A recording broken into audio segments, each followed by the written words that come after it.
ये न्यूज के प्रायोजक हैं ProSkillHub.com। अब अच्छी नौकरी पाओ भाषण IT training and placement institute 100% नौकरी के गारंटी। पता कॉलेज चौराहा जॉन टावर रीवा। आपके बीच होंगे। मेरी बार बार आपके गोड़े गिर के विनती है कि करवद्ध तालियों के साथ यहाँ की तालियां मध्य प्रदेश से लेकर दिल्ली तक जाना चाहिए। दो इनका स्वागत है। आपके दिल में राज करने वाले आपके लाडली दोनों नेता, देश के रक्षा मंत्री यशस्वी माननीय राजनाथ सिंह जी आपके बीच उपस्थित हो गए हैं। आपके मध्य प्रदेश के जननायक, आपके लाडले नेता माननीय शिवराज सिंह जी आपके बीच उपस्थित है। जोरदार आप तालियों की गड़गड़ाहट के साथ आपका स्वागत करें। आज सिंगरौली की धरा, ये श्रृंग ऋषि की धरा आज साक्षी बनने जा रही है। सिंगरौली में एक इतिहास लिखा जा रहा है। सभी जितने अतिथिगण जिनके जहां पे स्थान नियत किया गया, सबसे प्रार्थना है कि अपने जगह अपना स्थान ग्रहण कर ले, क्योंकि हमारे दोनों आज लाडले नेता आपके चंद पलों में आपके बीच होने वाले हैं। इसलिए मंच पे जितने भी लोगों की जो व्यवस्था बनी है वो अपने व्यवस्था को ध्यान में रखते हुए अपने स्थान ग्रहण करें। स्टेज पर जिनके लिए स्थान निर्धारित है वे अपने स्थान पर बैठ जाएं। सिक्योरिटी पॉइंट ऑफ व्यू से आपको इसका पालन करना होगा। आइए, स्वागत है। इस हुजूम ने जो स्वागत किया है, तालियों की गड़गड़ाहट आपकी चलती रहे और ये एहसास हो कि सिंगरौली से लेकर भोपाल और भोपाल से लेकर दिल्ली तक पहुंच गई आवाज। आप सबको पता है आज के कार्यक्रम के मुख्य अतिथि माननीय श्री राजनाथ सिंह जी, परमाणु संपन्न राष्ट्र के रक्षा मंत्री, भारत की विशाल सेना को लीड करने वाले, और माननीय प्रधानमंत्री माननीय नरेंद्र मोदी जी के सिपह सालार का आगमन हो रहा है और आप तालियों की गड़गड़ाहट से उस लगातार स्वागत कर रहे हैं। माननीय शिवराज सिंह जी, मुख्यमंत्री मध्य प्रदेश शासन, आज आपके बीच में मौजूद हैं, आपके साथ जुड़ रहे हैं। सिंगरौली को सौगात दी जा रही है, बरसात हो रही है और इसका मुजाहरा केवल आप तालियों की गड़गड़ाहट से खड़े होकर स्वागत के साथ कर सकते हैं और ये पैगाम दे सकते हैं कि हम भी कम नहीं, हम भी आपके एहसान को मानेंगे और आगे भी आपका के साथ जुड़ने का वादा करते हैं।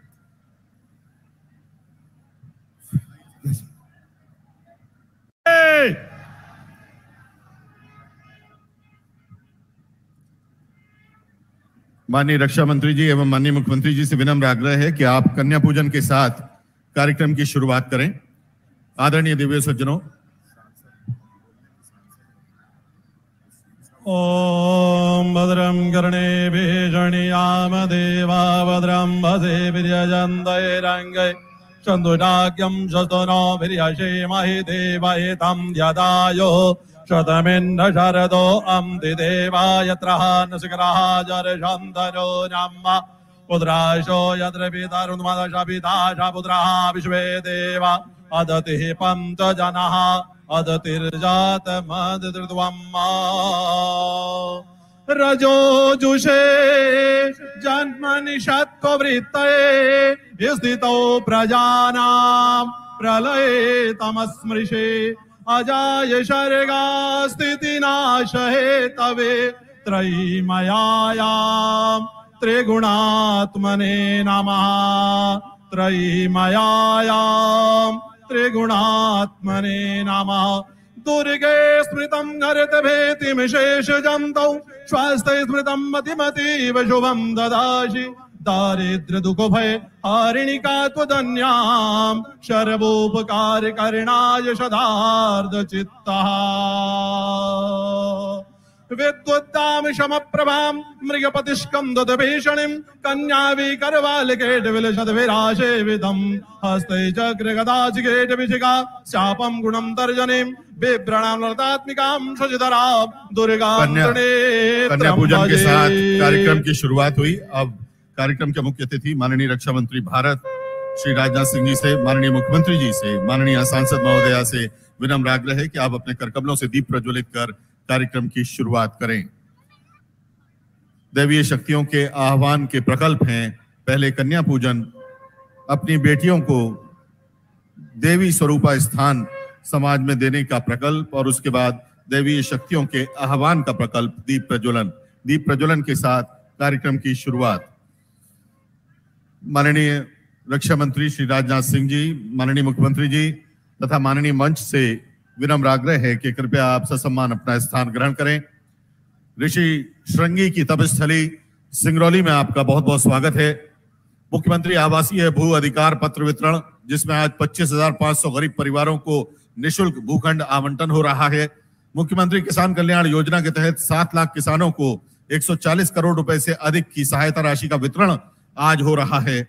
इसके अलावा सिंगरौली की बहुप्रतीक्षित महत्वपूर्ण योजनाओं, जिसमें medical college, mining college, railway overbridge और सीएम राइज विद्यालयों का शिलान्यास आज होने जा रहा है। ऐसे महती कार्यक्रम में हम आज इस सम्मानीय मंच पर माननीय रक्षा मंत्री भारत श्री राजनाथ सिंह जी, माननीय मुख्यमंत्री महोदय, माननीय सांसद सीधी सिंगरौली क्षेत्र प्रीति पाठक जी, हमारे सिंगरौली के प्रभारी मंत्री, मध्य प्रदेश सरकार के मंत्री महोदय माननीय श्री बृजेंद्र प्रताप सिंह जी तथा सभी सम्माननीय माननीय जनप्रतिनिधियों का इस मंच पर स्वागत कर रहे हैं।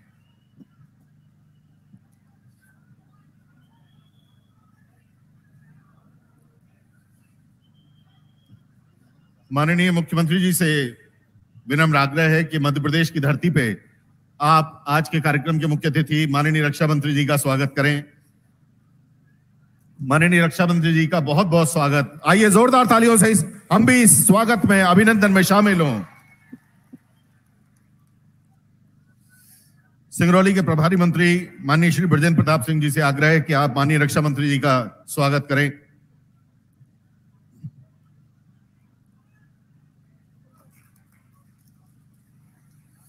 माननीय लोकसभा सांसद श्रीमती प्रीति पाठक जी से विनम्र आग्रह है कि आप माननीय रक्षा मंत्री जी का सिंगरौली की धरती पर स्वागत करें। और माननीय राज्यसभा सांसद श्री अजय प्रताप सिंह जी से विनम्र आग्रह है। माननीय मुख्यमंत्री जी के स्वागत के लिए विनम्र आग्रह प्रभारी मंत्री सिंगरौली श्री बृजेंद्र प्रताप सिंह जी से। माननीय मंत्री महोदय श्री बृजेंद्र प्रताप सिंह जी माननीय मुख्यमंत्री जी का स्वागत करेंगे। माननीय विधायक महोदय चितरंगी श्री अमर सिंह जी से आग्रह है कि आप माननीय मंत्री महोदय श्री बृजेंद्र प्रताप सिंह जी का स्वागत करें।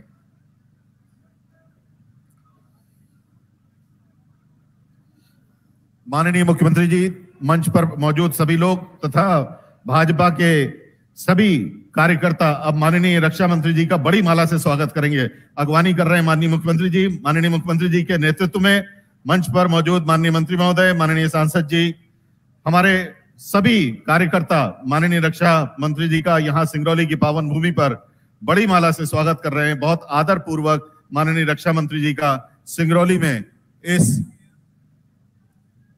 बहुत ही आत्मीय कार्यक्रम में बहुत बहुत स्वागत, बहुत बहुत अभिनंदन। आइए जोरदार तालियों से हम और आप भी अपने स्वागत की अभिव्यक्ति करें।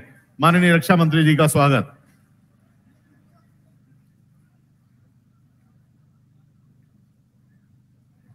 बहुत बहुत धन्यवाद। एक और माला से अब स्वागत होगा, जिसमें माननीय मुख्यमंत्री जी का स्वागत होगा। सभी कार्यकर्ता हमारे, माननीय मुख्यमंत्री जी बोल रहे हैं, अब स्वागत हो गया। बहुत बहुत धन्यवाद। स्वागत से अब हम आगे बढ़ रहे हैं। माननीय रक्षा मंत्री जी से तथा माननीय मुख्यमंत्री जी से विनम्र आग्रह है कि आप रिमोट के माध्यम से, सिंगल क्लिक के माध्यम से मुख्यमंत्री किसान कल्याण राशि का वितरण करें। 7 लाख से अधिक किसानों के खातों में 140 करोड़ रुपए से अधिक की राशि का सीधे बैंक खातों में अंतरण अब रिमोट के माध्यम से माननीय रक्षा मंत्री जी और माननीय मुख्यमंत्री जी करने जा रहे हैं। मुख्यमंत्री किसान कल्याण राशि 140 करोड़ रुपए। आइए जोरदार तालियों से हम अपने इन किसान भाई बहनों की खुशी का हिस्सा बने। सिंगरौली में बहुप्रतीक्षित medical college, mining college, railway overbridge जो कि बरगवा और बैडन के बीच में है, और सीएम राइज विद्यालय जो कि हिरवा, बैडन और चकारिया चितरंगी में है, इनके शिलान्यास के लिए एक बार पुनः माननीय रक्षा मंत्री तथा माननीय मुख्यमंत्री जी से विनम्र आग्रह है कि आप रिमोट के माध्यम से इन विकास कार्यों का पट्टिका अनावरण करें। मंच के दाहिनी ओर, जब हम मंच से आपकी तरफ देख रहे हैं तो दाहिनी ओर जो पट्टिकाएं हैं उनका अनावरण हो रहा है। और इस तरह 248 करोड़ रुपए की लागत का मेडिकल कॉलेज, 60 करोड़ से ज्यादा के माइनिंग कॉलेज, 35 करोड़ रुपए लागत का रेलवे ओवरब्रिज और 65 करोड़ रुपए लागत के सीएम राइज विद्यालयों का शिलान्यास माननीय मुख्यमंत्री जी और माननीय रक्षा मंत्री जी ने अपने कर कमलों से रिमोट के माध्यम से किया। सिंगरौली की पावन भूमि पर स्वागत उद्बोधन के लिए विनम्र आग्रह हमारी माननीय सांसद महोदया श्रीमती रीति पाठक जी से।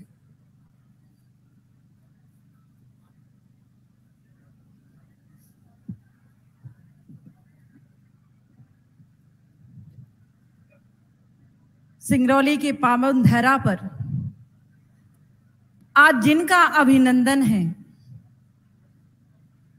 वो हमारे देश के ऐसे यशस्वी प्रधानमंत्री जिन्होंने देश की चिंता रोटी, कपड़ा, मकान और देश के सुरक्षा के साथ की है और सुरक्षा की विशेष जिम्मेदारी जिनके कंधों पर डाली है हमारे देश के प्रधानमंत्री नरेंद्र भाई मोदी जी के कैबिनेट के इस देश को संभालने वाले और जिम्मेदारी लेने वाले, उस दायित्व को निर्वहित करने वाले आज हमारे इस धरा पर जिनका आगमन हुआ है, हमारे राष्ट्र के रक्षा मंत्री आदरणीय राजनाथ सिंह जी, मैं आपका स्वागत करती हूं, वंदन करती हूं और अभिनंदन करती हूं। अपने क्षेत्र के वासियों की तरफ से, अपने सिंगरौली जिला के वासियों की तरफ से जिनका अभिनंदन करने का सौभाग्य हमें, हमारे प्रदेश को, संसदीय क्षेत्र को और सिंगरौली जिले को लगातार और बार बार मिलता रहा है, जिन्होंने एक कार्यकर्ता के रूप में, एक सामान्य कार्यकर्ता के साथ कंधे से कंधा मिलाकर अपने कर्तव्यों का निर्वहन किया है, जिन्होंने इस देश के, इस प्रदेश के माता पिता बनकर, श्रवण कुमार बनकर, बहनों के भाई बनकर, बच्चों के मामा बनकर, किसानों के साथी किसान बनकर और जिन्होंने जनता की उस मांग को समझकर सदैव यहाँ पर उपस्थिति दिलाई है, ऐसे हमारे सम्माननीय मुख्यमंत्री, हमारे ओजस्वी मुख्यमंत्री, ओजस्वी वक्ता और यशस्वी मुख्यमंत्री, हम सब के भैया आदरणीय शिवराज सिंह चौहान जी का इस मंच से मैं स्वागत करती हूँ, अभिनंदन करती हूँ और वंदन करती हूँ। हमारे इस जिले के प्रभारी मंत्री आदरणीय बृजेंद्र प्रताप सिंह जी का मैं स्वागत करती हूँ और वंदन करती हूँ, अभिनंदन करती हूँ। आपकी अपने सांसद होने के नाते मंच पर उपस्थित हमारे सभी स्थानीय विधायक, सभी विधानसभा क्षेत्र के सम्मानीय विधायक, सभी प्रदेश और जिले के पदाधिकारीगण, सभी भारतीय जनता पार्टी के जिले के कार्यकर्तागण, पदाधिकारीगण, सहयोगीगण, आप सबका मैं हृदय से इस मंच पर और इस कार्यक्रम में उपस्थिति हेतु आपके सांसद होने के नाते मैं स्वागत, वंदन और अभिनंदन करती हूँ। मेरे समक्ष उपस्थित हमारे सिंगरौली जिले की जनता जनार्दन, जिसमें हमारे भारतीय जनता पार्टी के सभी परिवार के सदस्यगण हैं, जिसमें हमारी बहनें हैं, जिसमें हमारे भैया हैं, जिसमें हमारे वरिष्ठ जन हैं, जिन्होंने हमारे अस्तित्व को अपने उस वोट से, उस सम्मान से, उस आशीर्वाद से नवाज कर इस संवाद करने की स्थिति में पहुंचाया है, ऐसे हमारे सभी वरिष्ठ जन हैं, सभी आदरणीय मीडिया के बंधुगण हैं, आप सभी के मैं स्वागत, वंदन और अभिनंदन करती हूं। आदरणीय मंच, आज देश के रक्षा मंत्री जी के आगमन पर हमारा सिंगरौली जिला गौरवान्वित हो रहा है। आदरणीय मुख्यमंत्री जी ने सदैव अपने कर्तव्यों का निर्वहन करके, चाहे वो माइनिंग कॉलेज हो, चाहे वो मेडिकल कॉलेज हो, चाहे वो बहुप्रतीक्षित वर्गमा का ओवरब्रिज हो या सीएम राइज जैसे स्कूलों को, जिसे आज देकर हमारे क्षेत्र में शिक्षा की व्यवस्था को दुरुस्त बनाया गया है, निश्चित रूप से हम सबको ये भान कराया है कि हर कदम पर, हर पग पर और हर समय पर और आपकी जरूरतों पर हम सब आपके साथ हैं। आज आदरणीय रक्षा मंत्री जी के आगमन पर आज हम सब आज प्रत्यक्षदर्शी बन रहे हैं। हम सब उस बात का एक परिणामित अपने आप को महसूस कर रहे हैं कि जब हमारा सिंगरौली जिला, अभी आदरणीय मुख्यमंत्री जी कह ही रहे थे कि 4 महीने में जितनी योजनाएं हमने बनाई हैं, जो प्रस्ताव हमने जिन पर काम किया है वो 4 महीने में सब फलने और फूलने वाले हैं और सिंगरौली जिले को हम स्वर्ग बनाने वाले हैं। तो निश्चित रूप से एक ऐसा साथी और ऐसा नेतृत्व और ऐसे कंधों के साथ जो कंधा मिलाकर चलता है, जिसने देश के सारी व्यवस्थाओं में अपनी भागीदारी और जिम्मेदारी निभाई हो, आदरणीय नरेंद्र भाई मोदी जी के साथी और प्रदेश के नेतृत्व करता आदरणीय मुख्यमंत्री जी को मैं हृदय से धन्यवाद करती हूं। और लगातार मांगने की स्थिति कभी भी मेरी बनी नहीं, इसलिए नहीं बनी कि हमारे सभी स्थानीय विधायकों ने जब भी अपना आंचल फैलाकर या जब भी अपना हाथ बढ़ाकर आदरणीय मुख्यमंत्री जी से कोई भी डिमांड की होगी, कोई भी मांग की होगी, उस मांग के पहले ही आदरणीय मुख्यमंत्री जी ने हर विधानसभा में उस मांग को पूरा करने में अपनी कोई कोर कसर नहीं छोड़ी है। मैं धन्यवाद के साथ आज यहाँ पर उपस्थित आदरणीय रक्षा मंत्री जी का मैं हृदय से स्वागत करती हूँ। आदरणीय भैया शिवराज सिंह चौहान जी का मैं हृदय से धन्यवाद करती हूँ और आगे आने वाले समय में आके आपका साथ और आपका स्नेह और आपका आशीर्वाद इसी तरह हम सबको सिंगरौली वासियों को और मेरे सीधी संसदीय क्षेत्र को मिलता रहे, ऐसी अभिलाषा है। धन्यवाद। जय हिंद। बहुत बहुत धन्यवाद माननीय सांसद महोदया प्रीति पाठक जी। 2008 में माननीय मुख्यमंत्री जी ने सिंगरौली को जिला बनाने का वादा पूरा किया और उसके बाद उन्होंने वादा किया कि ये बॉर्डरिंग डिस्ट्रिक्ट होने की वजह से इसको इतना खूबसूरत बनाएंगे कि हमारी छवि बगल के राज्यों में सबसे बेहतर हो, हमारे नागरिकों को सबसे अच्छी सुविधाएं मिलें। आज वादों के पूरे होने का दिन है। माननीय मुख्यमंत्री जी ने medical college, mining college, railway overbridge, CM rise school सब कुछ सिंगरौली को दिए हैं। बहुत आदर के साथ आमंत्रित कर रहे हैं माननीय मुख्यमंत्री श्री शिवराज सिंह चौहान जी को। आइए जोरदार तालियों से माननीय मुख्यमंत्री जी का अभिनंदन करिए, स्वागत करिए। बोलिए भारत माता की। अपनी सिंगरौली है और राजनाथ सिंह भाई साहब पधारे हुए हैं, देश के रक्षा मंत्री। एक बार पीछे तक मैं जहां तक देख रहा हूं, माफी चाहता हूं, बैठने की जगह कम पड़ गई है, नरमुंड ही नरमुंड दिखाई दे रहे हैं। एक बार पीछे तक मेरे साथ बोलेंगे, भारत माता की, सिंगरौली की जनता की, सभा में आई बहनों भाइयों की और मेरे भांजे और भांजियों की, मंच पर विराजमान हमारे देश के रक्षा मंत्री, हमारे यशस्वी प्रधानमंत्री श्रीमान नरेंद्र मोदी जी के नेतृत्व में एक वैभवशाली और सुरक्षित भारत का निर्माण करने वाले हम सबके प्रिय नेता आदरणीय श्रीमान राजनाथ सिंह जी, एक बार दोनों हाथ ऊपर उठा के तालियां बजा के स्वागत कीजिए राजनाथ जी का, अभिनंदन कीजिए राजनाथ सिंह जी का, वंदन कीजिए राजनाथ सिंह जी का।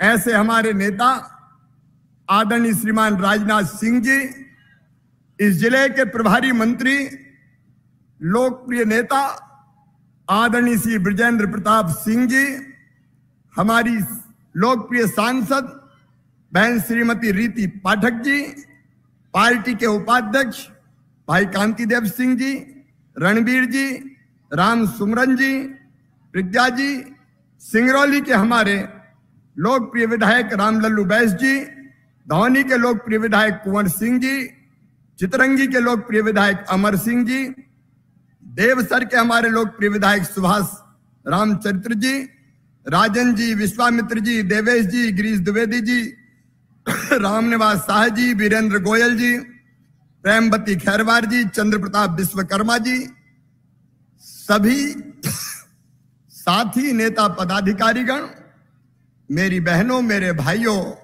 और मेरे बेटा बेटियों, दोनों हाथ जोड़ के शीश झुका के आप सबको प्रणाम करता हूं, आप सबको नमस्कार करता हूं। आज मुझे 2008 याद आ रहा है, जब पहली बार मुख्यमंत्री बन के मैं सिंगरौली आया था, तो सिंगरौली वालों ने मुझे कहा था कि सिंगरौली के साथ कभी न्याय नहीं हुआ कांग्रेस की सरकार में। सिंगरौली सारी योग्यताएं रखता है, इसलिए सिंगरौली को जिला बनाओ। और आपने जब मांग की थी तो मैंने कहा था मैं आपको विश्वास दिलाता हूं कि सिंगरौली जिला बनेगा। और तब से सिंगरौली की विकास यात्रा प्रारंभ हुई। आज मैं विकास के काम नहीं गिनाऊंगा, लेकिन दिल पे हाथ रख के ईमानदारी से आज मुझे बताओ सिंगरौली में विकास के काम जो भारतीय जनता पार्टी की सरकार ने किए, कभी कांग्रेस ने किए थे क्या? ऐसे नहीं, जोर से बताओ, किए थे क्या? 1.25 साल उनकी सरकार आई थी, तब उनने एक पत्थर और कंकड़ लगाया था क्या? आज जो कुछ सिंगरौली में दिखाई दे रहा है वो भारतीय जनता पार्टी की सरकार की देन है। हमने कोई कसर नहीं छोड़ी। और आज भी जब आपने कहा पिछले दिनों क्या मेडिकल कॉलेज और चाहिए, तो अब 248 करोड़ रुपए का मेडिकल कॉलेज एजेंसी है, निर्माण का काम तेजी से प्रारंभ हो जाएगा। अब मेडिकल कॉलेज अपनी सिंगरौली में होगा। और मेडिकल कॉलेज का मतलब केवल मेडिकल कॉलेज नहीं है। मेडिकल कॉलेज के कारण आपको इलाज के लिए अब बाहर जाने की जरूरत नहीं पड़ेगी। गंभीर बीमारियों के इलाज भी सभी सिंगरौली की धरती पर संपन्न होंगे। एक बात और थी, ये बाद में लूंगा, चिंता मत करो यार, मामा ऐसे थोड़ी जाएगा। एक बात और थी, हमारे इतनी खदानें, इतनी माइनिंग, लेकिन काम जब हम कहते हैं कि यहां के बच्चों को दो, तो एक बात आती थी, स्किल्ड मैन पावर चाहिए, उसके लिए ट्रेंड लोग चाहिए। और सिंगरौली में उतने स्किल्ड बच्चे मिलते नहीं हैं। और इसलिए मेरे भांजे और भांजियों, अब जो माइनिंग कॉलेज खुलेगा, उस माइनिंग कॉलेज में पूरी ट्रेनिंग देके अपने बच्चों को तैयार करेंगे, ताकि माइनिंग के क्षेत्र में रोजगार मिले तो सिंगरौली जिले के बेटा बेटी को मिले। लेकिन आज एक बात और कर रहा हूं, केवल माइनिंग नहीं, सिंगरौली ऊर्जा धानी भी है। सिंगरौली देश को बिजली देती है। और इसलिए सिंगरौली के नौजवानों, ये केवल माइनिंग कॉलेज नहीं होगा, सिंगरौली में हम ऊर्जा कॉलेज भी उसी में खोलेंगे, एनर्जी कॉलेज भी। और उसके कारण पावर प्लांटों में जितने स्किल्ड मैन पावर चाहिए, नौकरी के लिए जिस तरह की योग्यता चाहिए, वो योग्यता इस माइनिंग के साथ साथ एनर्जी कॉलेज में वो भी प्राप्त करेंगे पढ़ के मेरे बच्चे। तो चाहे माइनिंग का क्षेत्र हो और चाहे बिजली का क्षेत्र हो, हमारे बच्चे इतने ट्रेंड होंगे कि रोजगार मिलेगा तो हमारे बच्चों को मिलेगा, हमारे नौजवानों को मिलेगा। एक नहीं, मेरे बेटा बेटियों, अभी 1.25 लाख पदों पर भर्तियां सरकारी चालू है। ये सरकारी क्षेत्र में भी हम भर्ती कर रहे हैं रोजगार के लिए, प्राइवेट सेक्टर में भी अपने बच्चों को रोजगार मिले। और एक बात बताना चाहता हूं, अभी अभी इंदौर में ग्लोबल इन्वेस्टर समिट हुआ था। 14,42,550 करोड़ रुपए का निवेश आएगा और सिंगरौली में भी आएगा। 29 लाख रोजगार के अवसर पैदा होंगे। 29 लाख। देखो, देश आगे बढ़ रहा है प्रधानमंत्री जी के नेतृत्व में। एक वैभवशाली, गौरवशाली, संपन्न और समृद्ध भारत का निर्माण हमारे प्रधानमंत्री नरेंद्र मोदी जी के नेतृत्व में हो रहा है। आज कहते हुए गर्व है, एक जमाना था जब पिद्दी पिद्दी से देश में डराते थे और भारत कुछ नहीं कर पाता था। लेकिन रक्षा मंत्री राजनाथ सिंह भाई साहब बैठे, उन्होंने कह दिया, मोदी जी ने कह दिया, हमारी सेना हर संकट का मुकाबला करने के लिए तैयार है। हम अपनी तरफ से किसी को छेड़ेंगे नहीं, लेकिन किसी ने अगर हमें छेड़ा तो उसे हम छोड़ेंगे नहीं। और आपने देखा, चीन ने जुर्रत की थी भारत की सीमा में कदम रखने की, तो हमारे सैनिकों ने चीन के सैनिकों की गर्दन तोड़ के वापस चीन की सीमा में फेंक दिया। ये आज का भारत है। हम राजनाथ जी को हमेशा सुनते हैं, देश की सीमाओं की सुरक्षा के लिए फौजें सन्नद्ध है।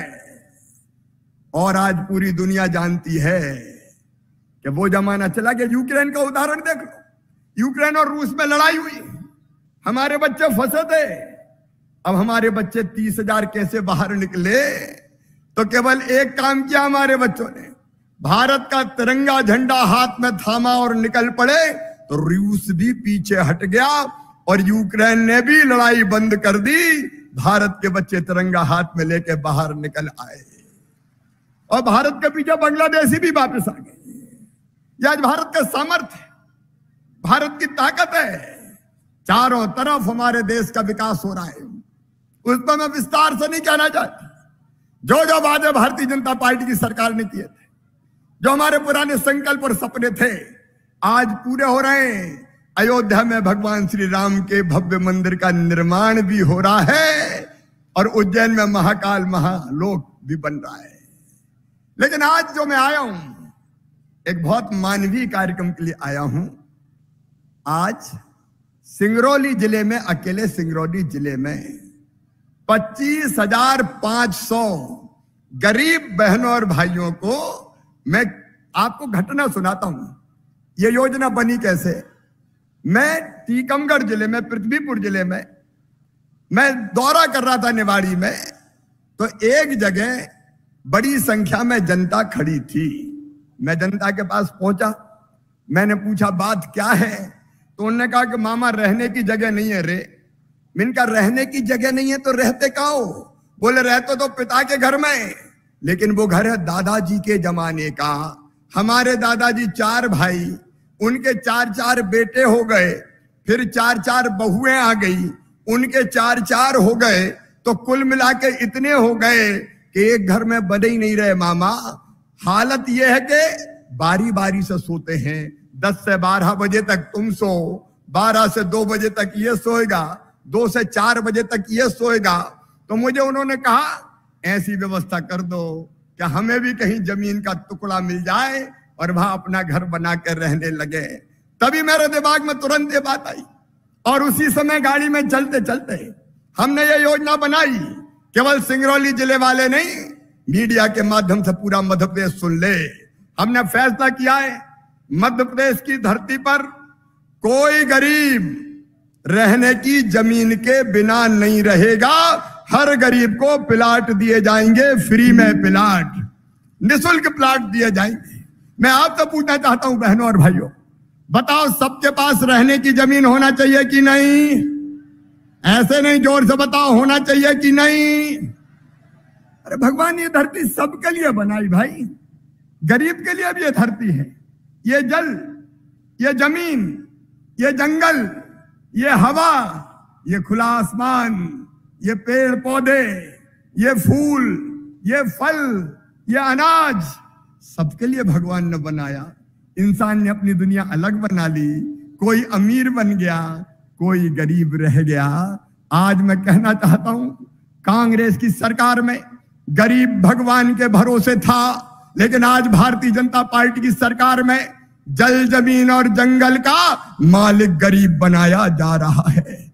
जल जमीन जंगल का मालिक बना रहे हैं। मैं भावपूर्ण शब्दों में आपसे कह रहा हूं, आप बताओ अगर कोई के पास जमीन नहीं है रहने की, उसकी जिंदगी कैसे कटती होंगी, उसकी, उसके परिवार की, उसके बच्चों की। कई जगह वो किसी दूसरे की जमीन पर रहते थे तो दादागिरी होती थी, हमारी बात मान और नहीं तो चल भग, ये जमीन तो मेरी है। सुनो गरीब बहनों और भाइयों, मध्य प्रदेश की धरती पर, पूरे मध्य प्रदेश में कोई गरीब जमीन के बिना नहीं रहेगा। एक तरफ जब हम उद्योगों के लिए जमीन देते हैं तो गरीबों को जमीन क्यों नहीं देंगे? आज 421 एकड़ जमीन सिंगरौली के गरीबों को बांटी जा रही है और केवल सिंगरौली में नहीं बटेगी, पूरे मध्य प्रदेश में बटेगी। सरकारी मिलेगी तो सरकारी बांटूंगा और सरकारी नहीं मिली तो खरीद के दूंगा, लेकिन कोई गरीब जमीन के बिना नहीं रहेगा। हर एक के पास अपना जमीन का टुकड़ा थोड़ा सा हो, जहां पूरे स्वाभिमान के साथ वो अपने परिवार के साथ रह सके। यही तो सामाजिक न्याय है। पंडित दीनदयाल उपाध्याय जी ने यही भारतीय जनसंघ के समय हमसे कहा था, ये गरीब तुम्हारा असली भगवान है, इसकी सेवा कर लो तो समझो भगवान की पूजा हो गई। आज का कार्यक्रम गरीबों की सेवा का अनुष्ठान है मेरे बहनों और भाइयों, गरीबों की सेवा का अनुष्ठान है। और ये पूरे मध्य प्रदेश की धरती पर चलेगा। प्रधानमंत्री श्रीमान नरेंद्र मोदी जी ने गरीब कल्याण योजनाएं बनाई है। सुनो मेरे गरीब बहनों और भाइयों, मैं सबसे ये कहना चाहता हूं, जीने के लिए क्या चाहिए? रहने के लिए जमीन, उसका इंतजाम हम कर रहे हैं। धीरे धीरे पूरे मध्य प्रदेश में हो जाएगा। फिर रहने को मकान, प्रधानमंत्री आवास योजना के अंतर्गत 38 लाख मकान अब तक मिले थे, 34 लाख बना के तैयार कर दिए। 34 लाख बना के तैयार कर दिए। आगे मकान बनाने का क्रम जारी रहेगा। और जमीन के पट्टे के लिए क्या कलेक्टर है, कमिश्नर है, मैं कह रहा हूं केवल ग्रामीण क्षेत्र में नहीं, शहरी क्षेत्र में भी अगर कोई गरीब रह गया हो, शहरी क्षेत्र में भी, तो उसको भी या तो हम पट्टा देंगे जमीन का, या मल्टी स्टोरी बिल्डिंग बना के रहने के मकान की व्यवस्था करेंगे। कोई बिना छत के नहीं रहेगा। राशन हो गया प्रधानमंत्री गरीब कल्याण योजना का, मकान जमीन हो गई। और तीसरी चीज मैं कहना चाहता हूं, मुझे कहते हुए गर्व है, मध्य प्रदेश की धरती पर एक तरफ जब हम सीएम राज स्कूल खोल रहे हैं, आज सीएम राज स्कूल भी हमने खोले, आज फ्लाईओवर भी बन रहे हैं, आपने सुना में विस्तार में नहीं जा रहा।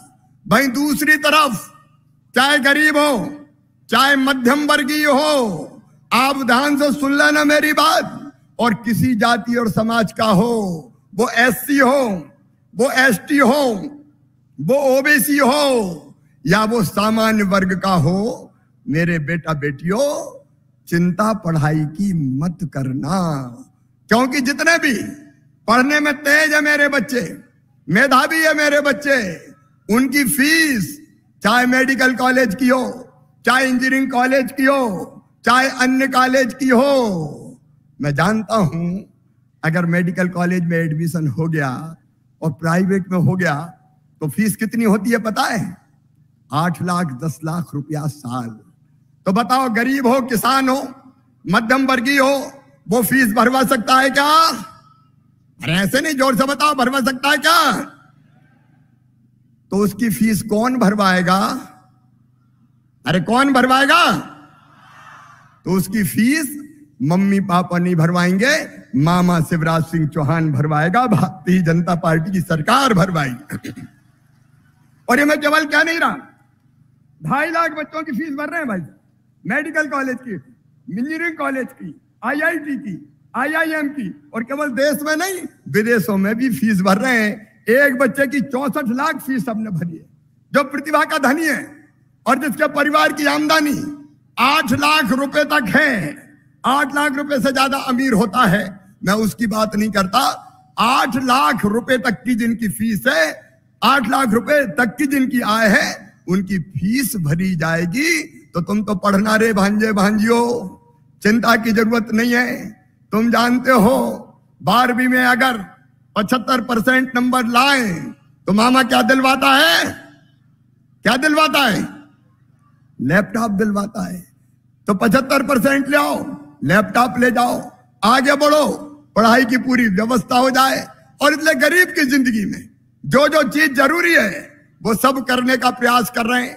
आज 25,000 में से कई भाई बहन ऐसे बैठे होंगे जिनको जमीन का प्लाट मिला है, अधिकार पत्र मिला है। अगर ऐसे बैठे हो तो जरा अपना अधिकार पत्र उठा के दिखाएं। जिनको आज जमीन का प्लाट मिला है, एक बार अधिकार पत्र उठा के बताएं। और वो पीछे तक हमारे कई भाई बहन अपने अधिकार पत्र लहरा रहे हैं। तो जमीन हो, उसके बाद बच्चों की पढ़ाई हो, इलाज की व्यवस्था हो। 3 करोड़ आयुष्मान कार्ड बने हैं मध्य प्रदेश की धरती पर, 3 करोड़ आयुष्मान कार्ड। और गरीब का 5 लाख रुपए तक का इलाज केवल सरकारी नहीं, प्राइवेट अस्पताल में भी फ्री में करवा के दिया जाएगा। ये कार्यक्रम नहीं है, जनता की जिंदगी बदलने का अभियान है। लाडली लक्ष्मी योजना में लाडली लक्ष्मी 2 आ गई है, जिसमें बेटियां अगर कॉलेज में एडमिशन लेगी तो 12,500 रुपया, अगर वो डिग्री प्राप्त करेगी तो फिर 12,500 रुपया वो बेटियों को प्रदान किए जाएंगे। तो जिंदगी के जितने पहलू हैं जहां कष्ट और परेशानी हो सकती थी वो सब हल करने की कोशिश की है। और एक और क्रांतिकारी काम किया है वो, और मैं सिंगरौली की जनता को बताना चाहता हूं, कांग्रेस चली गई, अंग्रेज तो चले गए, लेकिन कांग्रेस ने अंग्रेजी हमारे सिर पे लाद दी। उच्च शिक्षा कायम होगी, मेडिकल की, इंजीनियरिंग की कायम होगी, अंग्रेजी में होगी। अब मेरे बहनों और भाइयों बताओ, गरीब का और किसान का बेटा बेटी अंग्रेजी जानता है क्या? अरे जोर से बताओ, जानता है क्या? नहीं जानता। यह षड्यंत्र था कि अगर हिंदी में हो गई तो गरीब के बच्चे भी आगे बढ़ जाएंगे। अंग्रेजी लाद दो ताकि बड़े बड़े लोगों के बेटा बेटी बड़े पदों पर काबिज हों और गरीब और किसान के बेटा बेटी, मध्यम वर्गीय के बेटा बेटी रह जाएं। यह षड्यंत्र था। अपनी मातृभाषा, अंग्रेजी कोई योग्यता का प्रमाण नहीं है, योग्यता किसी भी भाषा में हो सकती है।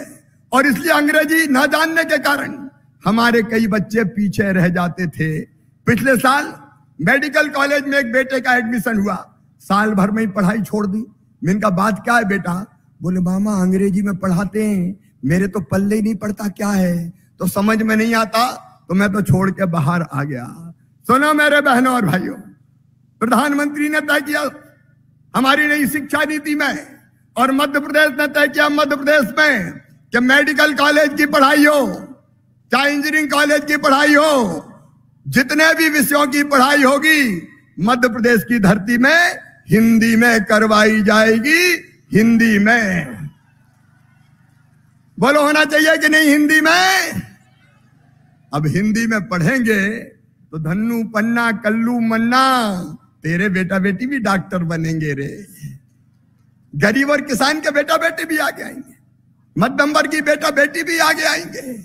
एक पूरा सामाजिक परिवर्तन जनता के पक्ष में हो, उसका अभियान भारतीय जनता पार्टी की सरकार ने मेरे बहनों और भाइयों चलाया है। हमारे किसान भाई, कांग्रेस झूठ बोलती रहती, कर्जा माफ, बेरोजगारी भत्ता, सिंगरौली के बेरोजगार नौजवानों, ये कमलनाथ फिर बड़ी बड़ी बात कर रहे हैं, रोजगार दे दूंगा, बेरोजगारी भत्ता दे दूंगा।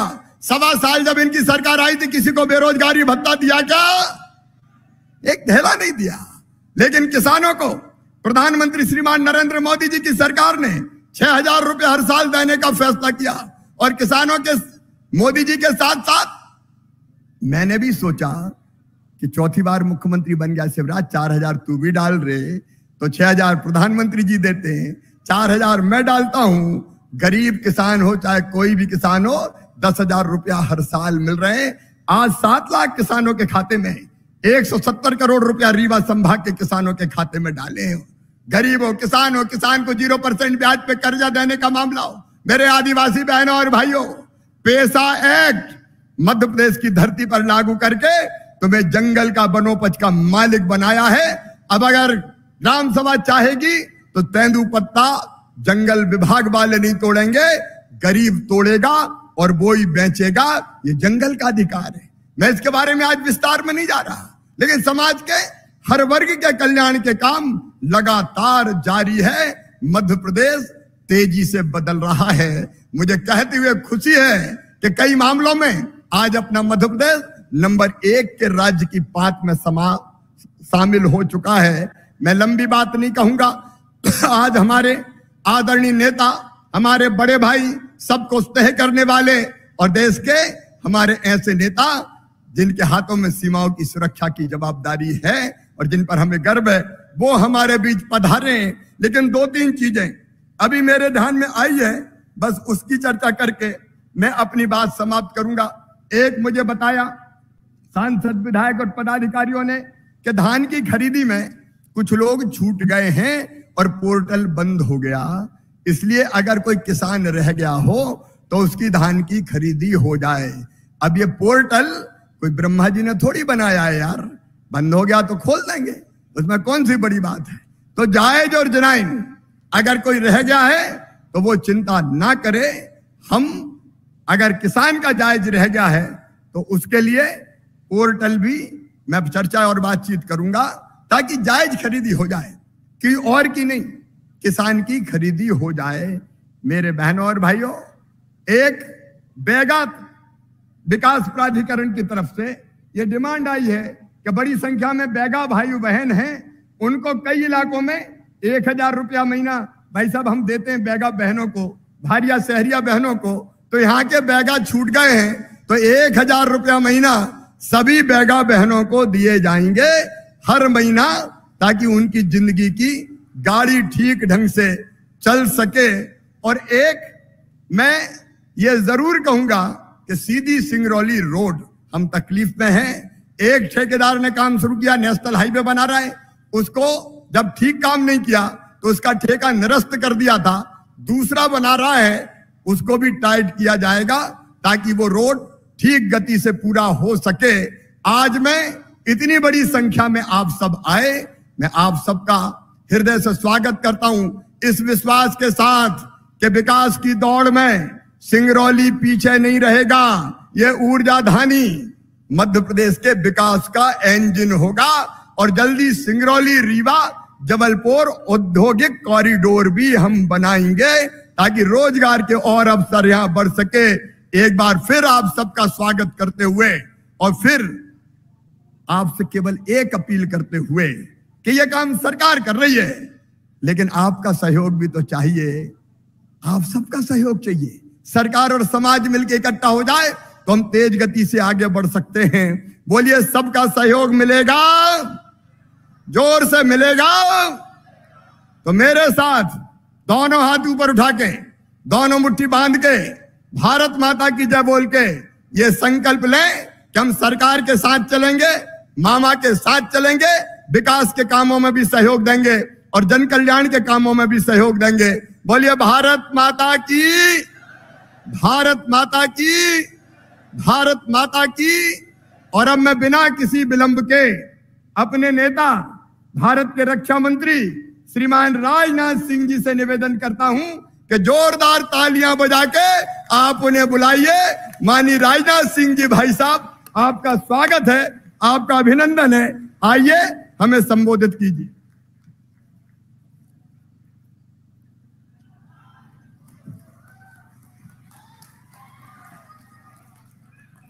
बोलिए, भारत माता की, भारत माता की। बहुत बहुत धन्यवाद। हमारे इस मध्य प्रदेश के यशस्वी मुख्यमंत्री और गरीबों के कल्याण के प्रति पूरी तरह से समर्पित मुख्यमंत्री, लोकप्रिय मुख्यमंत्री श्रीमान शिवराज सिंह जी चौहान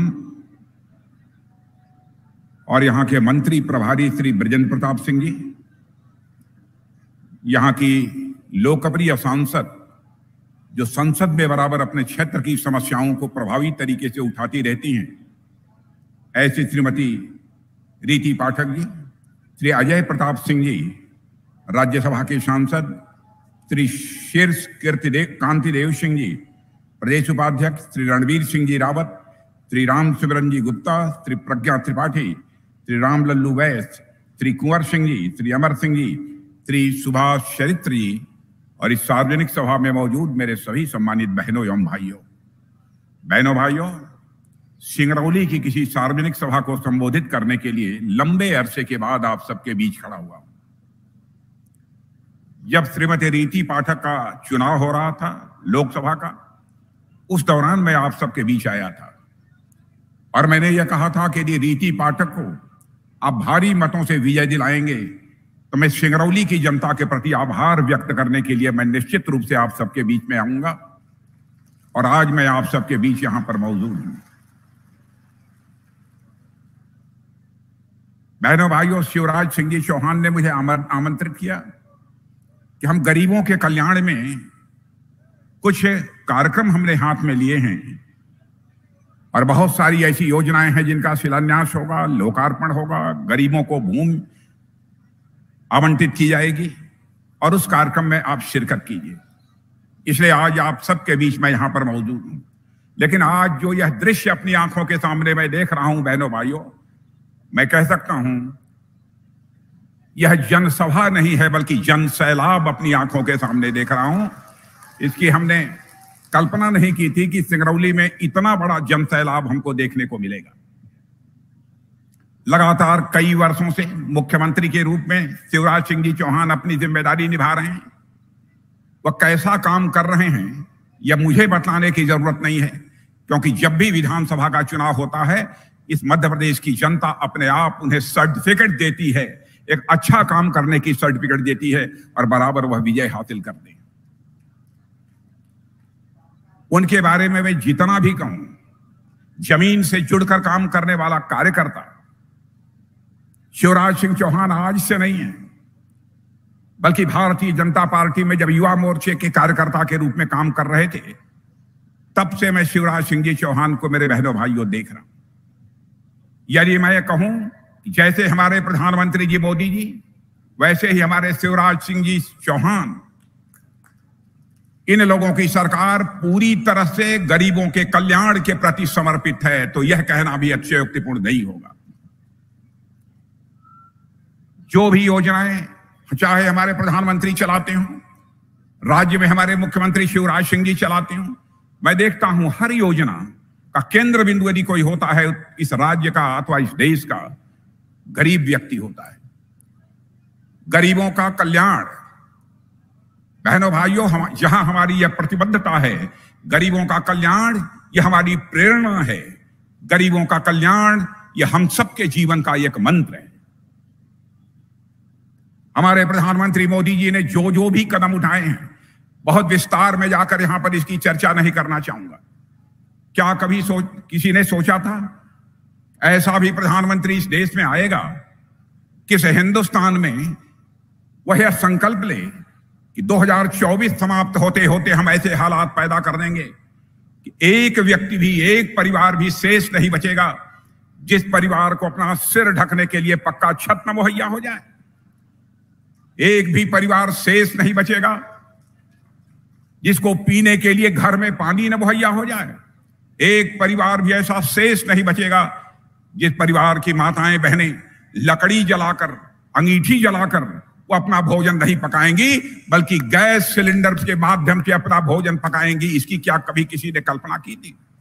कई कदम उठाए आयुष्मान भारत योजना के अंतर्गत, उसे लागू कर दिया। यदि कोई बीमार हो जाता है तो मेरे बहनों भाइयों 5 लाख रुपए तक का उसका मुफ्त इलाज किया जाएगा। और ये 1 साल में यदि उसकी बीमारी ठीक नहीं होती है तो अगले वर्ष भी 5 लाख रुपए का उसका मुफ्त इलाज किया जाएगा। भारत ही नहीं, दुनिया के किसी भी देश में इस प्रकार की योजना बहनों भाइयों देखने को आपको नहीं मिलेगी। कई ऐसे अद्भुत कार्य हमारी सरकार ने किया है बहनों भाइयों, जो कुछ भी कहा जाए इसके बारे में वह कम है। आज ऊर्जा की राजधानी इस सिंगरौली में हम यहां पर मौजूद हैं। हितग्राही सम्मेलन यह हो रहा है। लगभग 27,000 से अधिक परिवारों को आज शिवराज जी ने भूमि आवंटित किया है। यदि यहां के मुख्यमंत्री शिवराज जी की गरीबों के कल्याण के प्रति प्रतिबद्धता न होती तो मैं समझता हूं कि यह पुनीत कार्य वह किसी भी सूरत में न करते। तरह तरह के प्रलोभन देकर नेताओं ने जनता का समर्थन हासिल किया है बहनों भाइयों। इधर उधर के वादे करके लोगों का जनता उन्होंने समर्थन हासिल किया है। लेकिन भारतीय जनता पार्टी हिंदुस्तान की एक ऐसी राजनीतिक पार्टी है बहनों भाइयों, जो कहती है उसे करके दिखाती है। और मैं दावे के साथ कह सकता हूं, हमारे घोषणा पत्रों को के पन्नों को पलट कर यदि कोई देखे, यह देखेगा चुनाव के समय अपने घोषणा पत्र में जो भी बातें करते हैं, हम जो भी वादे करते हैं, अक्षरशः हम अपने वादे को पूरा करते हैं मेरे बहनों भाई। हमारे कृति और कथन, हमारे कथनी और करनी में अंतर नहीं होता है। आजाद भारत के इतिहास में नेताओं की कथनी और करनी में अंतर होने के कारण ही भारत की राजनीति और भारत के नेताओं पर से जनता का विश्वास धीरे धीरे समाप्त होता चला गया। लेकिन हमारी भारतीय जनता पार्टी ने भारत की राजनीति में पैदा हुए इस विश्वास के संकट को चुनौती के रूप में स्वीकार किया। बहनों भाइयों, और भारत ही नहीं, दुनिया का कोई व्यक्ति यह नहीं कह सकता कि भारतीय जनता पार्टी ने चुनाव के समय जो कुछ भी कहा था उस वादे को पूरा नहीं किया। हमारे घोषणा पत्रों को उठाकर आप देखिए, जब जो कहा सब किया।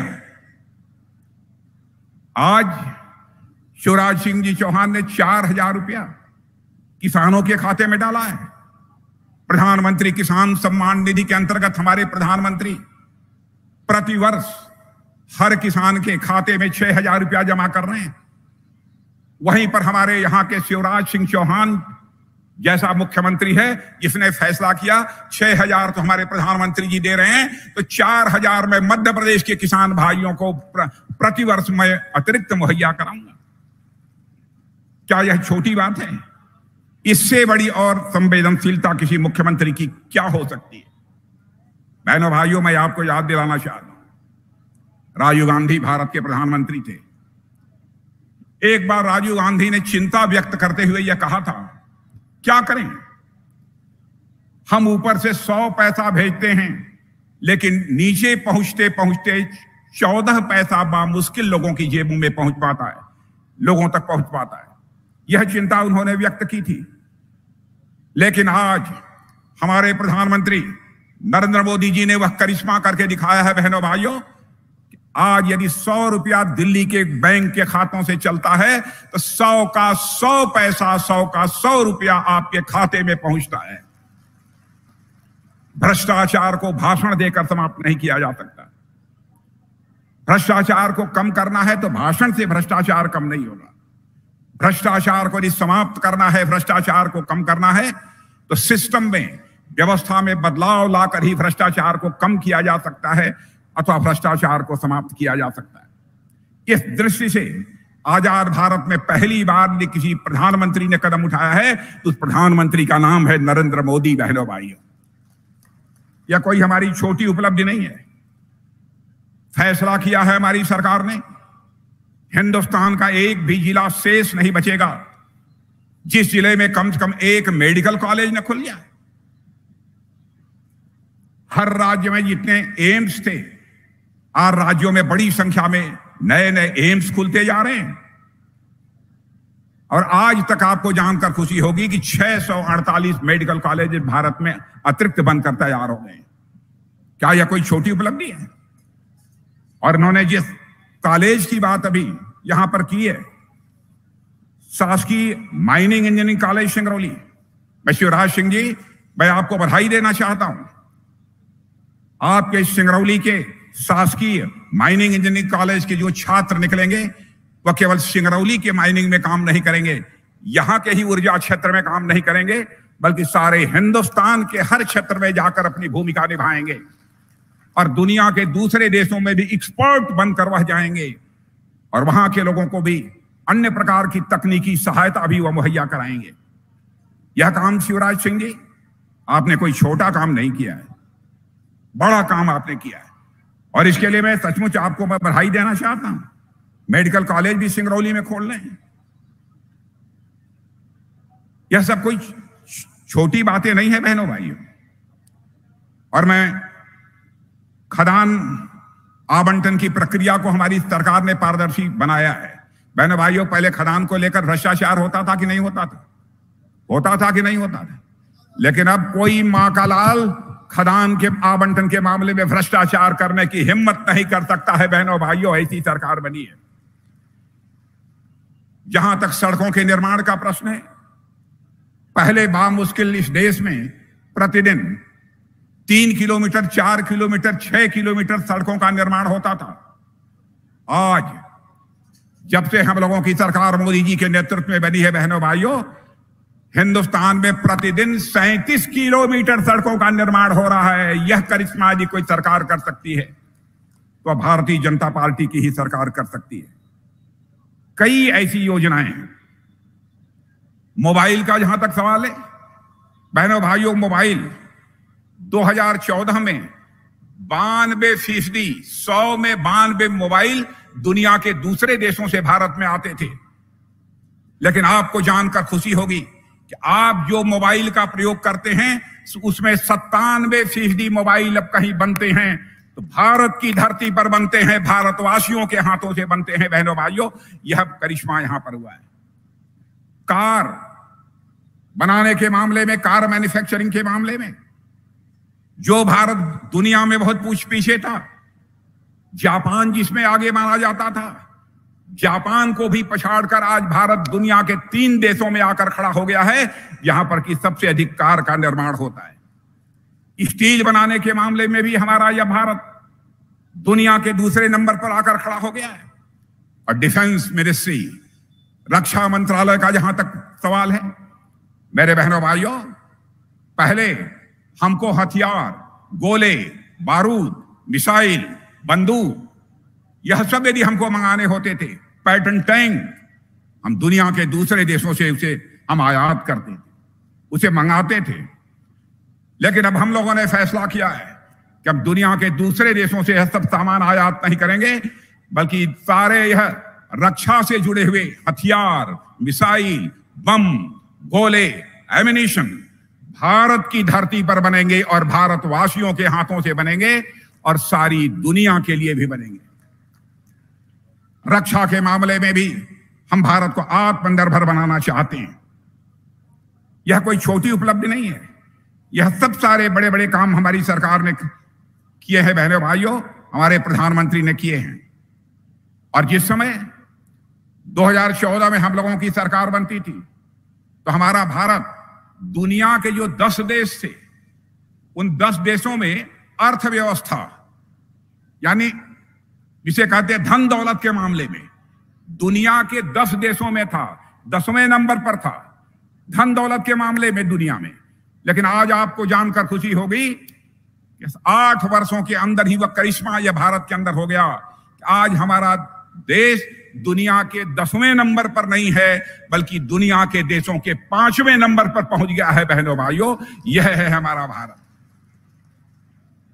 और मैं विश्वास के साथ कहना चाहता हूं, और यह मैं ही नहीं कह रहा हूं बल्कि दुनिया के अर्थशास्त्री भी कह रहे हैं कि 2027 समाप्त होते होते यह भारत धन दौलत के मामले में यानी अर्थव्यवस्था के आकार के मामले में दुनिया के 3 देशों में आकर खड़ा हो जाएगा, यानी अमेरिका, चीन और उसके बाद यदि कोई देश होगा तो वह भारत होगा। बहनों भाइयों, भारत होगा। और मैं दावे के साथ कह सकता हूं, जितना मुझे अर्थशास्त्र के बारे में जानकारी है, ऐसे ही यदि भारत आगे बढ़ता रहा तो 2047 आते आते धन दौलत के मामले में यानी दुनिया का सबसे धनवान देश यदि कोई गिना जाएगा तो हमारा और आपका देश यह भारत गिना जाएगा। मेरे बहनों भाई, अभी हमारे शिवराज सिंह जी से चर्चा कर रहे थे रूस और यूक्रेन के बीच जो युद्ध चल रहा है। बहनों भाइयों, हमारे यूक्रेन में जो भारत के 22,000 से अधिक बच्चे फंसे हुए थे, उनके माता पिता यहां शोर मचा रहे थे कि हमारे बच्चे यूक्रेन में फंसे हैं, कभी भी उनके जान के ऊपर संकट आ सकती है। भारत सरकार को, प्रधानमंत्री मोदी जी को जल्दी से उन्हें बाहर लाना चाहिए। आसान काम नहीं था। दुनिया के कई देशों के बच्चे यूक्रेन में पढ़ रहे थे। रूस भी कोई कमजोर देश नहीं है। रूस के साथ यूक्रेन की लड़ाई चल रही थी। दुनिया का कोई भी प्रधानमंत्री, राष्ट्रपति जिस काम को नहीं कर पाया, उस काम को यदि किसी ने किया तो हमारे प्रधानमंत्री नरेंद्र मोदी जी ने किया है। बहनों भाई, आप ये कहेंगे कि मोदी जी ने कौन सा करिश्मा कर दिया? उन्होंने रूस के राष्ट्रपति मिस्टर पुतिन से भी बात की और यूक्रेन के राष्ट्रपति जेलेंस्की से भी बात की और अमेरिका के राष्ट्रपति बाइडेन से भी बात की। तीनों से बात किया और दुनिया का कोई नेता नहीं कर सकता था। बात किया और थोड़ी देर के लिए युद्ध रोक दिया गया और हमारे सारे भारतवासी बच्चे भारत वापस आ गए। यह है भारत। दुनिया में भारत की हैसियत बढ़ी है। दुनिया की नजरों में अब हमारा भारत यह कमजोर भारत नहीं रहा है। दुनिया के नजरों में मेरे बहनों भाइयों, हमारा भारत अब यह ताकतवर भारत बन गया है। ऐसा नहीं है कि जो चाहे भारत को आंख दिखाकर निकल जाए।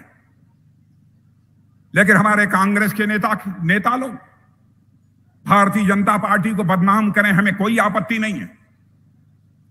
लेकिन हमारे भारत के सेना के जवानों के शौर्य और पराक्रम पर भी वह सवालिया निशान लगाने की जरूरत करते हैं। बहनों भाइयों, जो हमारा सेना का जवान हमारे देश की सीमाओं की सुरक्षा करता है अपनी जिंदगी जोखिम में डालकर,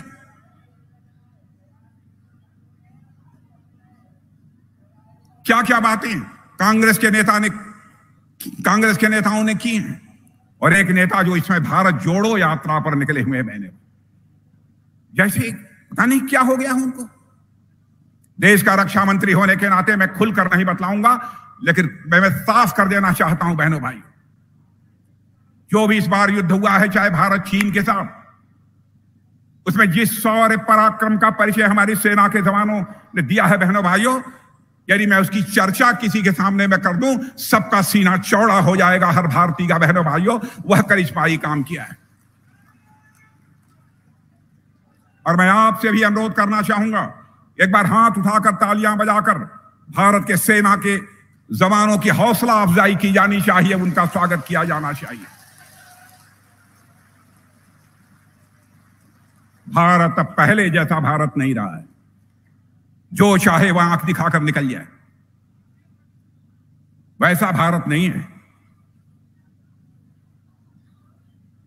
भारत अब बदल चुका है मेरे बहनों भाइयों, आप यकीन रखना। और अब तक जिस शौर्य पराक्रम का परिचय हमारे जवानों ने दिया है, अद्भुत है। लेकिन बार बार उस सेना के बारे में इधर उधर की बातें की जाती हैं। मेरी समझ में नहीं आता क्या हो गया है इन लोगों को। अंतर्राष्ट्रीय जगत में, सारी दुनिया में भारत का कद ऊंचा हुआ है मेरे बहनों भाइयों। अंतर्राष्ट्रीय जगत में भारत की प्रतिष्ठा बढ़ी है। आप यहां के लोग भी यदि दुनिया के दूसरे देशों में रहते होंगे, आप उनसे पूछिए कि देश के रक्षा मंत्री राजनाथ सिंह आए थे, बोल कर गए हैं, क्या यह सच है कि नहीं है। पहले भारत कुछ बोलता था तो दुनिया भारत की बातों को गंभीरतापूर्वक नहीं सुनती थी। अब भारत बोल रहा है, कमजोर देश है, जो सुनना चाहिए उसको भी लोग अनसुना कर देते थे। लेकिन आज अंतर्राष्ट्रीय जगत में भारत की वह हैसियत बनी है कि अंतर्राष्ट्रीय मंचों पर यदि कुछ भारत बोलता है मेरे बहने भाइयों, तो दुनिया कान खोलकर सुनती है भारत बोल क्या रहा है। यह भारत की हैसियत बड़ी है।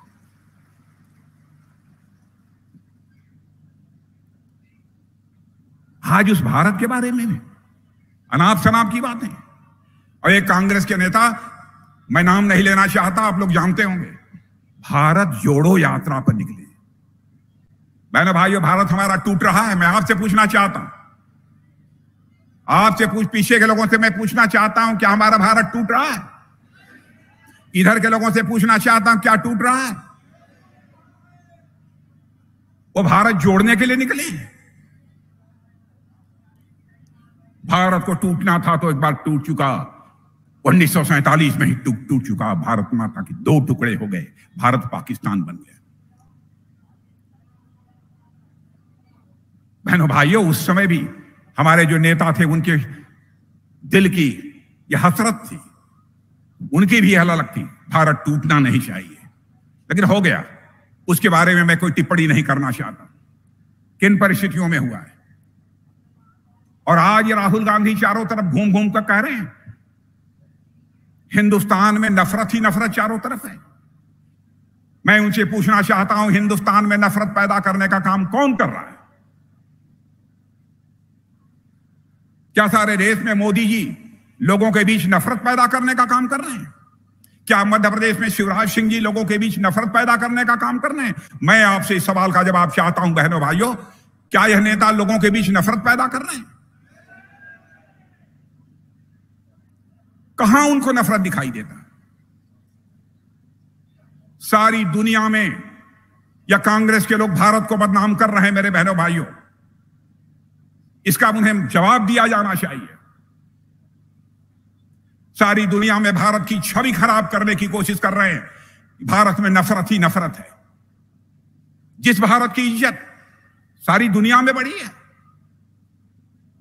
जिस भारत ने, और दुनिया का इकलौता देश हमारा यह भारत है बहनों भाइयों, भारत की सीमा में रहने वाले लोगों को ही अपने परिवार का सदस्य नहीं माना है, बल्कि पूरे विश्व की धरा पर रहने वाले लोगों को अपने परिवार का सदस्य मानते हुए वसुधैव कुटुंबकम का संदेश सारे विश्व को, यदि दुनिया को कहीं से गया है तो केवल और केवल हमारे और आपके देश भारत की धरती से गया है मेरे बहनों भाई। और उस भारत को बदनाम किया जा रहा है। भारत में नफरत ही नफरत है। राहुल जी आपको हो क्या गया है? मोदी जी नफरत पैदा कर रहे हैं। नफरत पैदा करके आप पुनः सत्ता हासिल करना चाहते हैं। नफरत पैदा करके सत्ता नहीं हासिल की जा सकती है। यदि सत्ता हासिल की जा सकती है तो बहनों भाइयों, जनता का विश्वास प्राप्त करके, जनता की मोहब्बत हासिल करके ही प्राप्त की जा सकती है। जैसे हमारे शिवराज सिंह जी यहां मध्य प्रदेश में कर रहे हैं। इधर उधर की बातें जो मन आता है वह बोलते रहते हैं। बहनों भाइयों, हमारे भारत ने कभी भी जाति, पंथ, मजहब इस आधार पर कभी भेदभाव नहीं किया। जो भी भारत माता की कोख से पैदा हुआ है सभी भाई भाई हैं। भारत को जो आजादी हासिल हुई है उसमें अपना बलिदान देने का काम हर धर्म के लोगों ने किया है। चाहे वह चंद्रशेखर आजाद, सरदार भगत सिंह हो, चाहे खुदीराम बोस हो, चाहे अशफाक उल्लाह खां हो।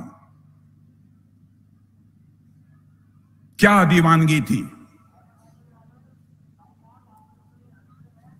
26 साल की जवानी चंद्रशेखर आजाद इलाहाबाद के कंपनी गार्डन में अपने रिवाल्वर की गोलियों से अंग्रेज दुश्मनों को भूनते भूनते जब रिवाल्वर में अंतिम गोली शेष बची तो उन्हें इस बात की चिंता सताने लगी कि कहीं विदेशियों की रिवाल्वर की विदेशी गोली हमारे जिस्म में प्रवेश कर हमारे जिस्म को नापाक न कर दे।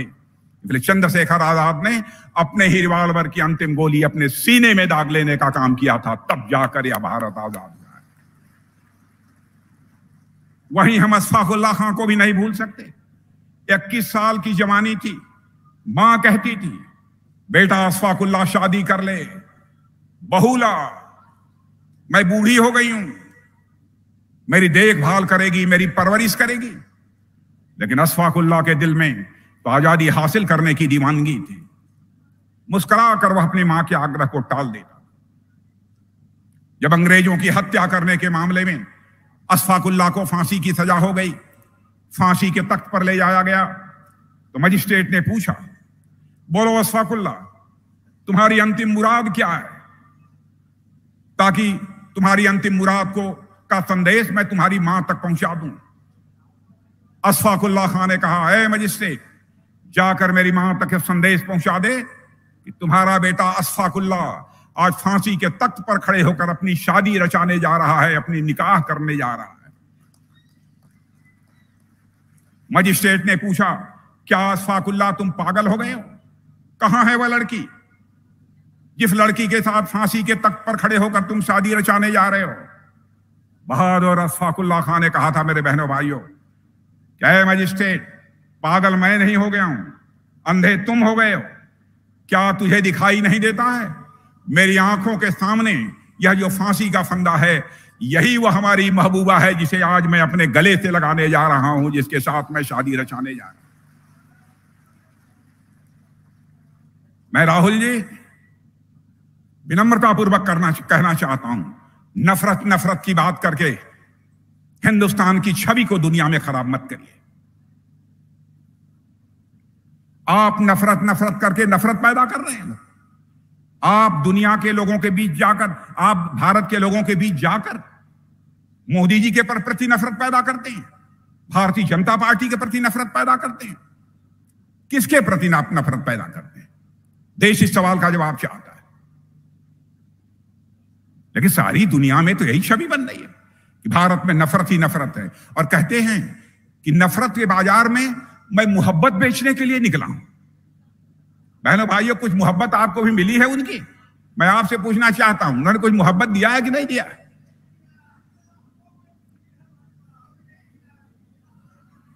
बताइए, अब मोहब्बत के बारे में वो क्या जाने।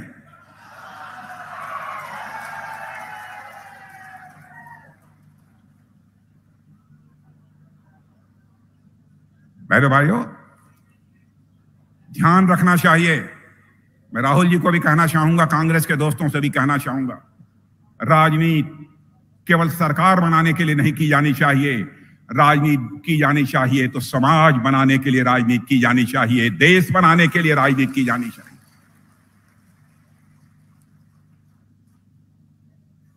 भारत की प्रतिष्ठा, भारत की आन बान शान के साथ राहुल गांधी जी खिलवाड़ मत करो। भारत आगे बढ़ रहा है, सहयोग कर सकते हो आप सहयोग करो, नहीं कर सकते हो आप चुप्पी साध कर बैठ जाओ। भारत को अंतर्राष्ट्रीय जगत में बदनाम करने की कोशिश मत करो। बहनों भाइयों, बातें बहुत सारी सी हैं, बस इतना ही मैं कहना चाहूंगा। भारतीय जनता पार्टी हिंदुस्तान की एक ऐसी राजनीतिक पार्टी है जो कहती है वो करती है, चाहे उसके लिए हमें जो भी कीमत चुकानी पड़े। और आपको विश्वास दिलाता हूं कि भारत की राजनीति में विश्वसनीयता का संकट, क्राइसिस ऑफ क्रेडिबिलिटी, हम लोग किसी भी सूरत में नहीं पैदा होने देंगे। और देश का रक्षा मंत्री होने के नाते भी मैं कहना चाहता हूं, आश्वस्त रहिएगा। देश की सीमाओं पर यदि बुरी नजर डालने की कोई कोशिश करेगा तो भारत के अंदर वह ताकत है कि उसका मुंहतोड़ जवाब दे सकता है, यकीन रखना।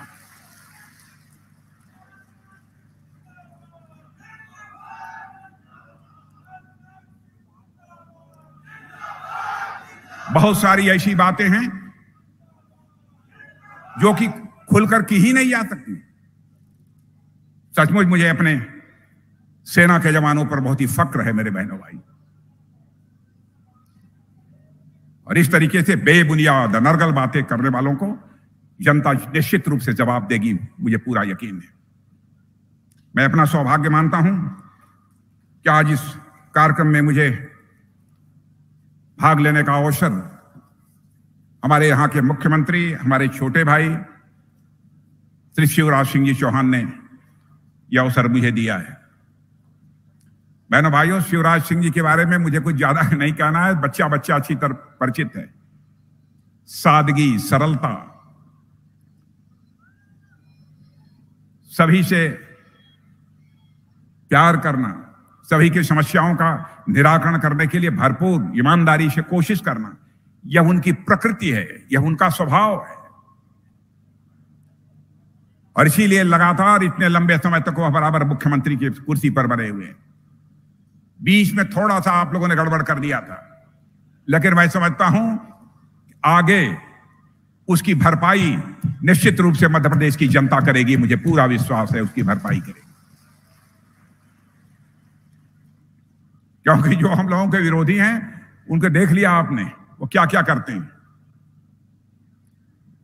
और आज जो कुछ भी शिवराज सिंह जी आपने, आपकी सरकार ने किया है, उसके लिए मैं पुनः आपको हार्दिक बधाई देता हूं। बहुत ही पुण्य कार्य आपने किया है। जिनके पास जमीन नहीं, ऐसे 25,500 से अधिक लोगों को जमीन आवंटित कर दिया मुफ्त में। मैं आज जब आवंटित कर रहा था वह सर्टिफिकेट,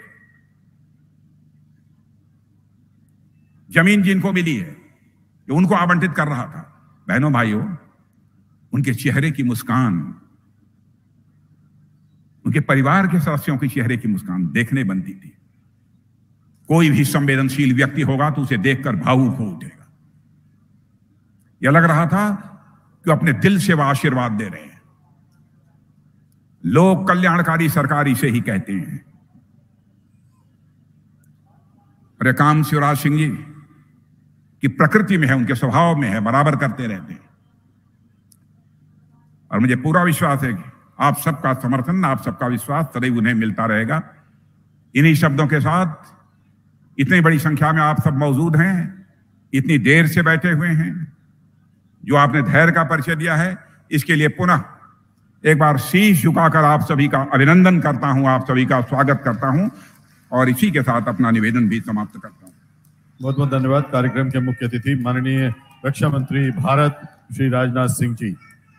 माननीय रक्षा मंत्री तथा माननीय मुख्यमंत्री जी से विनम्र आग्रह है कि कृपया आप अपने करकमलों से आज हितग्राहियों को लाभ वितरित करें। जिन भू अधिकार पत्रों की बात हो रही है, सबसे पहले ऐसे हमारे 7 हितग्राहियों को हम यहाँ बुला रहे हैं जिन्हें भू अधिकार पत्र यहाँ प्रदान करेंगे माननीय रक्षा मंत्री तथा माननीय मुख्यमंत्री जी। रामलाल पनिका पिता छोटे